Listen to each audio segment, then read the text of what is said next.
I'm here with Jim Cramer. I'm Nicole Urken, his research associate, and we've been looking at housing because it's one of the key themes for 2013. Had a good run in 2012, but continues strong. Well, there's these obvious housing plays. We know that Masco, kitchen and bath.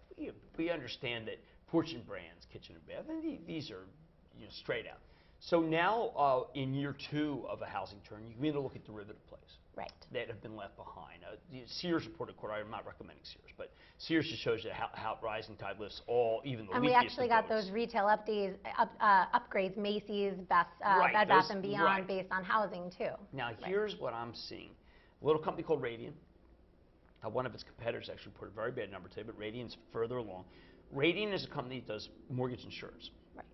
I think, Nicole, you can speak to the fact that while people may think that they got in a lot of trouble, which they did, their whole book of business is really rolled over, and most of it is now written during a period when we all think that the underwriting standards are stronger. Yeah, we were digging through the research and we were astounded that the majority of the business is actually post-2009. So one of the reasons the stock has been down and one of the reasons it's such an opportunity is because everyone's worried about these legacy but they're much less of an issue. And then they just did a gigantic.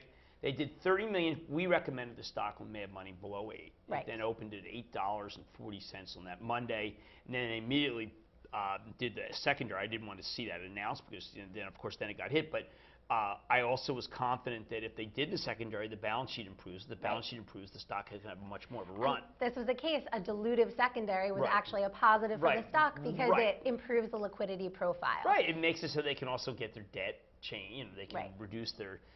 They can refinance their debt because they've raised some equity, and it makes it so that the story is less shaky and more investable, more institutionally investable. And of course, then the stock went right back, even though they did they ended up doing $34 million at 8. Stock went right back to where it was on Monday morning, and that's a sign of incredible strength. And that's because Radian is a terrific second derivative housing play.